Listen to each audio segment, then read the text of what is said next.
My mother died on a Tuesday. 7 months later, she came back. I was asleep in my flat in London. It was winter. The radiator was clicking the way it always did. And then, somehow, I was not in London anymore. I was in Nasuka, in my mother's house, standing in the corridor where the cement floor was always cool under your feet, even in the dry season. She was sitting at the kitchen table, not as she was at the end, not thin, not tired. She looked the way she looked when I was 12. Strong hands. That particular way she held her chin when she was thinking. And she did something so simple it broke me. She reached out and placed her hand on my forehead, the way she used to when I had a fever. She said nothing. She just held her hand there. I woke at 4 in the morning, tears on my face. But here is the thing I cannot explain. I was not sad, I was at peace. A peace so deep it felt like it had been placed inside me by someone else. I am a scholar. I spent 12 years studying ancient manuscripts in Ethiopia, in Israel, in the basement of the British Museum. I do not believe in ghosts. I do not attend deliverance services. And yet that night, something happened to me that no peer-reviewed paper, no academic framework, no rational explanation could fully account for. So I did what I always do.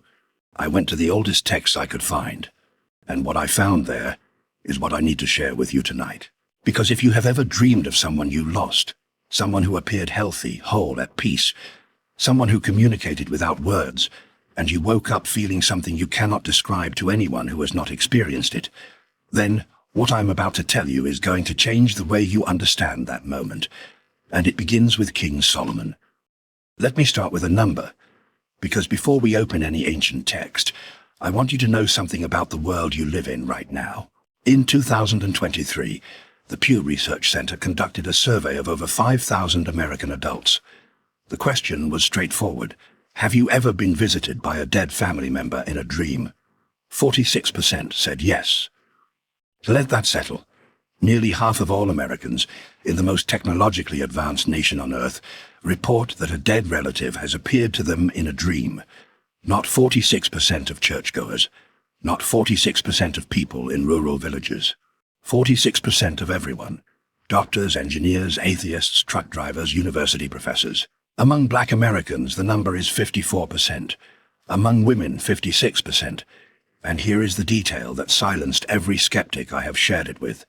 Among people who describe their religion as nothing in particular, not atheist but not religious, the number is 58%. Higher than the religious. This is not a fringe phenomenon.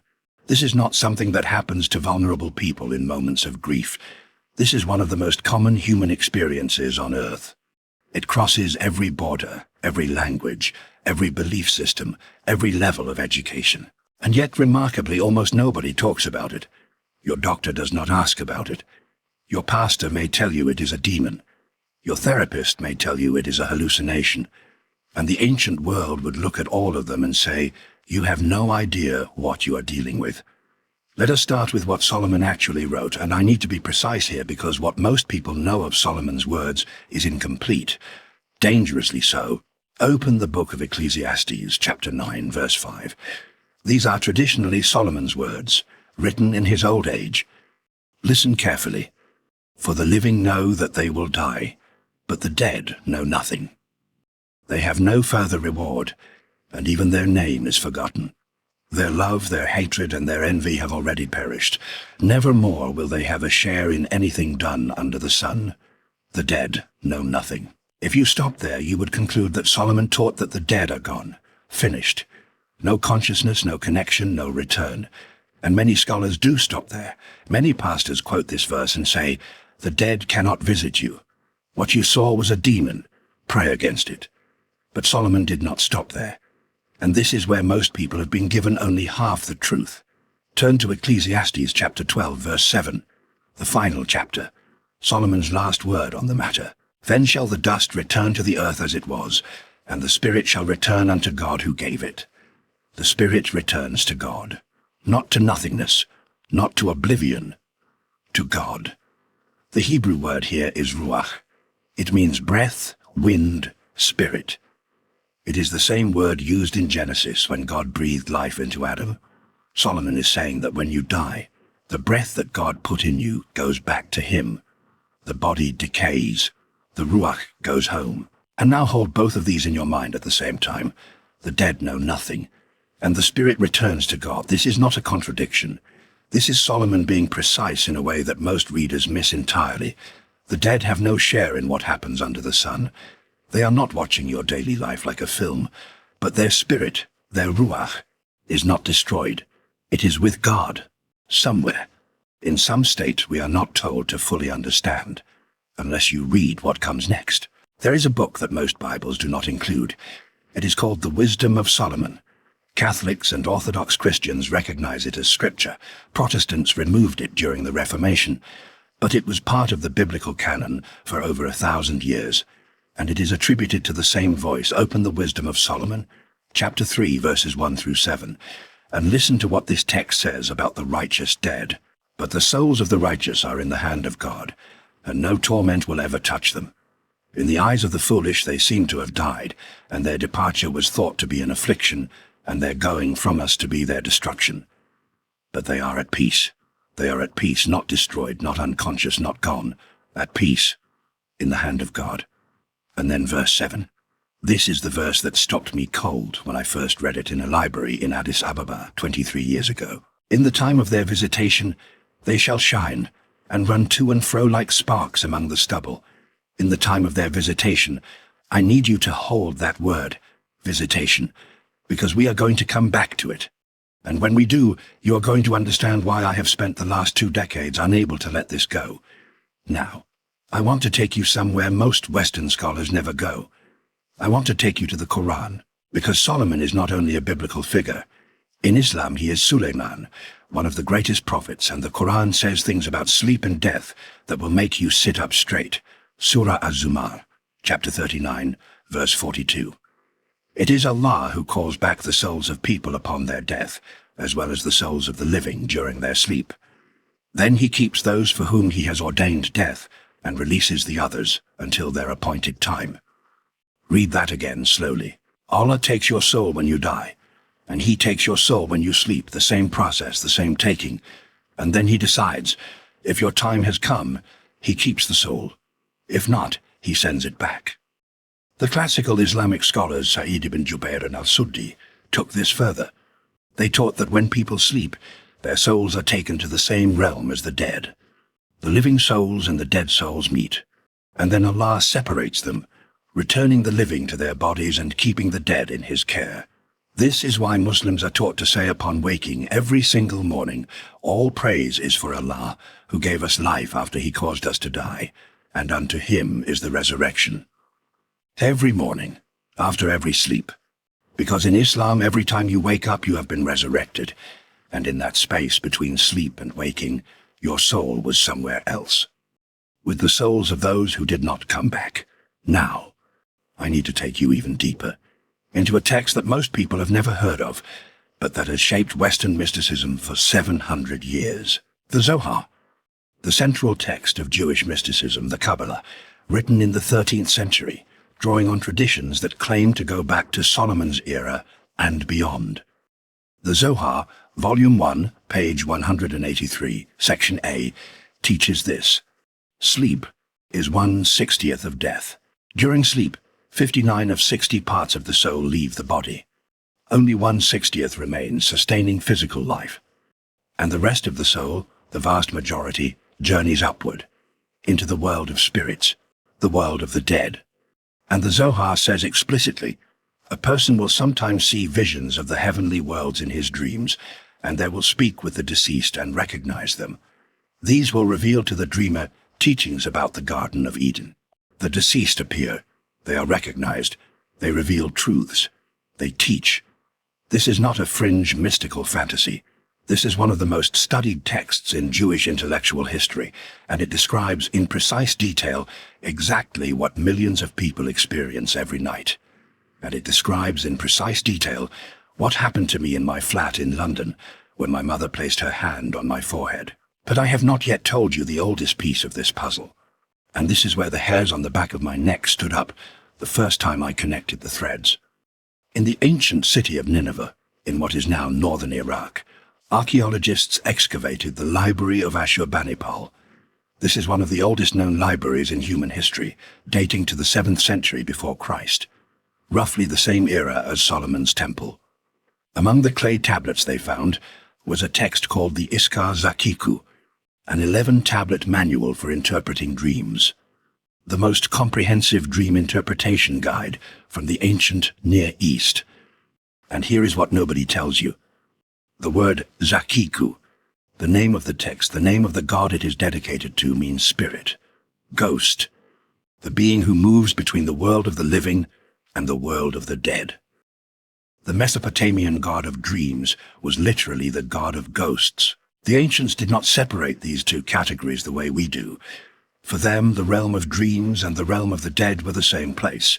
To dream was to enter the territory where the dead reside. This was not metaphor. This was their understanding of how reality works. And 3 civilizations, separated by thousands of years and thousands of miles. The Jews with the Zohar, the Muslims with the Quran, the Mesopotamians with the Iskar Zaqiqu, all arrived at the same conclusion independently. Sleep is a small death, and in that death you can meet those who have already crossed over. Now, let me bring you back to 2009, to a research laboratory, to a woman named Dr. Jennifer Shorter at Saybrook University. Dr. Shorter wanted to understand something that psychologists had been dismissing for decades. She studied people who reported dreams of deceased loved ones and found that these dreams fall into a distinct, recognizable category. They are not like other dreams. They are not random. They are not chaotic. They follow a pattern.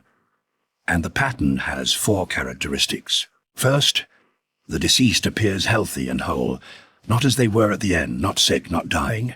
They appear young, strong, sometimes glowing, often surrounded by light, as they were before the illness took them, as they were in their prime. Second, the message is one of reassurance. I am all right. I am still here. I am at peace.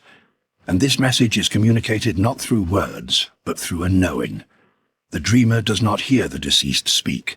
They feel the meaning directly, telepathically, if you want to use that word. Third, the dream is structured and coherent. Unlike ordinary dreams, which are fragmented, bizarre, jumping from scene to scene with no logic, these dreams are clear. They have a beginning, a middle, and an end. They feel less like a dream and more like an actual visit. Fourth, the dreamer wakes in peace, not in distress, not in fear, in a deep, lasting peace that persists for days, sometimes weeks, sometimes for the rest of their life. Dr. Shorter gave these dreams a clinical name. She called them visitation dreams, and that is when the floor dropped out from under me, because I knew where I had seen that word before, the wisdom of Solomon, chapter 3, verse 7. In the time of their visitation, they shall shine. 3,000 years before Dr. Jennifer Shorter published her research, a text attributed to the wisest man in history described the righteous dead appearing in a state of luminous peace at the time of their visitation. The deceased appear healthy, shining. They communicate peace, and the word used is visitation. Solomon gave it a name. Modern science confirmed it, and neither one knew about the other. Let me tell you what neuroscience adds to this picture, because it is equally extraordinary. Dr. Mary Frances O'Connor at the University of Arizona published a groundbreaking study on what happens in the brain when someone is grieving. She discovered that when we look at photos of a deceased loved one, the nucleus accumbens activates. This is the brain's primary reward center, the same area that lights up during romantic love, the same area that activates during addiction. The brain is craving the person, not metaphorically, neurologically. The brain has built an entire architecture around this person, a neural map of where they are, when they will return, what life feels like with them in it. And when they die, that map does not disappear. The neurons are still there, the pathways are still firing. The brain keeps searching for someone who will never return. And here is the part that haunts me. Dr. O'Connor writes that the deceased literally live on as physical structures in the survivor's brain. The neural connections that formed around that person, the memories, the associations, the emotional responses, they are encoded in the physical architecture of the brain. A piece of them, a real, measurable biological piece, survives inside you. Now, what happens during sleep? particularly between 3 and 5 in the morning. This is the period of the longest REM cycle. The first REM cycle of the night lasts about 10 minutes, but the final one, the one that typically occurs between 3 and 5 a.m., can last up to 60 minutes. During this cycle, the brain is almost as active as when you are awake. But the prefrontal cortex, the rational gatekeeper, the part that says this is not real, goes quiet. The emotional brain takes over. The limbic system, the amygdala, the hippocampus, and the nucleus accumbens, the part that is still searching for the person you lost. In that window, the brain reconstructs them. Not as a hallucination, not as a wish, as a full, vivid, coherent presence, because the neural architecture of that person is still intact inside you. And without the prefrontal cortex standing guard, the emotional brain can finally do what it has been trying to do since the moment they died. Bring them back. And the experience is so vivid, so structured, so profoundly different from an ordinary dream, that 68% of people who have it say it was not a dream at all. It was a real visit. 67% say it strengthened their belief in an afterlife. And 70% say they felt more connected to the deceased afterward. Now, is this science explaining away the experience, or is science confirming something the ancient world already knew? I will let you decide that for yourself, but I will tell you this. When the Zohar says the soul leaves the body during sleep and journeys to the world of spirits, and modern neuroscience says the emotional brain reactivates the neural map of the deceased during deep REM, they are describing the same event. From different sides of the same door, there is one more thread I need to pull, and this one is personal. My mother was Igbo, from Nsukka in what is now southeast Nigeria. She was Catholic, she went to Mass every Sunday, she prayed the rosary, and she also drew symbols on our doorframe that I later found in a 2,000-year-old manuscript in the British Museum. She saw no contradiction. In the Igbo tradition, every person has a chi, a spirit double, a personal guardian assigned by Chukwu, the Supreme Being, at birth. The chi walks beside you your entire life. And the ancestors, the Ndi Ichi, the ascended dead who lived with wisdom and integrity, they do not disappear. They become guardians, they watch over the family, they communicate, and the primary way they communicate is through dreams. In Yoruba tradition, in the western regions of Nigeria, dreams are considered the most natural channel for ancestral contact. The Egungun, the collective spirits of the ancestors, can appear in masquerade form in the waking world and in spirit form in dreams. When a deceased relative appears in a Yoruba dream, it is not seen as an aberration, it is a birthright. The ancestors are fulfilling their role. They warn. They bless. They sometimes ask for something. And the living are expected to respond, usually by making offerings at the ancestral shrine. A glass of water, cola nuts, palm wine. Not to feed the dead, but to honor the relationship. To acknowledge that the line between the living and the dead is not a wall, it is a veil. And then, in the 20th century, Pentecostal Christianity swept across West Africa. And it brought a very different teaching. If you dream of a dead relative, it is a demon. Pray against it. Bind it. Cast it out. The dead cannot visit you. What you experienced was a spiritual attack. Those were not your ancestors. Those were unclean spirits wearing familiar faces. I grew up between these two worlds. My mother on one side, drawing her symbols, honoring the ancestors, the church on the other, calling it demonic. And I remember asking her once, when I was perhaps 13, "Mama, which one is true?" She looked at me the way she always did when I asked a question she thought was poorly framed. She said, "Emeka, truth does not pick sides. It picks those who are willing to look. So let me ask you what Solomon would ask, not whether these dreams are real." That question is too simple. 46% of Americans, and probably a far higher percentage of people in Nigeria, Ghana, South Africa, and across the world, have already answered that question with their own experience. The question Solomon would ask is, how do you discern? Because not all dreams of the dead are the same. Solomon knew this. The Islamic tradition knows this. Modern research confirms this. Islam classifies dreams into 3 types. Ruya, the true dream from Allah, which brings peace and clarity. Hulm, the dream from Shaitan, which disturbs and confuses. And Hadith al-Nafs, the dream of the self, which is simply the mind processing daily life. Dr. Shorter's research provides an almost identical classification through entirely different means. Visitation dreams, where the deceased appears healthy, communicates peace, and the dreamer wakes comforted. Grief dreams, where the brain is processing loss, and the dream is chaotic and distressing. And ordinary dreams, where the deceased appears incidentally, like any other dream character. The diagnostic is the same across 3,000 years, across continents, across traditions. Did the person appear healthy, whole, at peace? Was the communication felt rather than spoken? Was the dream clear, structured, more real than real? Did you wake in peace? If yes, then what you experienced aligns with what the wisdom of Solomon calls a visitation. What the Zohar describes as the soul encountering the righteous dead, what Islam frames as the souls of the sleeping meeting the souls of the departed in the presence of Allah. And if the dream was chaotic, the figure was distorted, you woke in fear, something felt wrong, then that is something else entirely. And Solomon, the man who commanded spirits and bound demons by name, would tell you to pay attention to that difference. Because discernment is not the absence of experience, it is the wisdom to know what you are experiencing. I want to close with something I have never spoken about publicly. After my mother appeared in that dream, I went to the British Museum. I pulled the manuscript I had been studying for years, a copy of the Wisdom of Solomon in Greek from the 2nd century. I turned to chapter 3, and I read verse 7 again. In the time of their visitation they shall shine.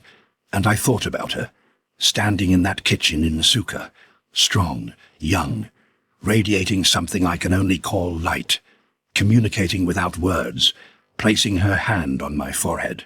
She was shining. I closed the manuscript. I sat in the archive room for a long time, and I understood something that I had been circling for my entire career but had never been able to articulate. Solomon was not writing theology. He was writing from experience. He was describing something he had seen, something he had felt, the same thing that 46% of Americans have felt, the same thing my mother's tradition in Nasuka taught for generations, the same thing the Quran describes when it says Allah takes the souls of the living during sleep. The wisest man in history did not explain this mystery away. He gave it a name. He called it a visitation. And 3,000 years later, in a psychology laboratory in California, a researcher studying the dreams of grieving people arrived at the same word. They had no idea they were agreeing with a king. Tonight, if you choose, you can do something simple. Before you sleep, speak the name of the person you have lost, not as a summons, not as a prayer, unless you want it to be, simply as an acknowledgement. They were here, they mattered, and some part of them, whether you understand it as spirit, as neural architecture, as ruach returning to God, or as an ancestor fulfilling their role, some part of them has not fully left. Place a glass of water beside your bed. In the Yoruba tradition, this is an offering to the ancestors. In Kabbalistic practice, water is placed at the bedside because the soul is thirsty when it returns from its nightly journey. In dozens of traditions across the world, water by the bed is the oldest gesture of hospitality between the living and the dead. And if they come, and you will know if they do, notice how they appear. Notice how you feel. Notice whether you wake in peace. Because Solomon told us what it means 3,000 years ago, in a book that half the world removed from their Bible.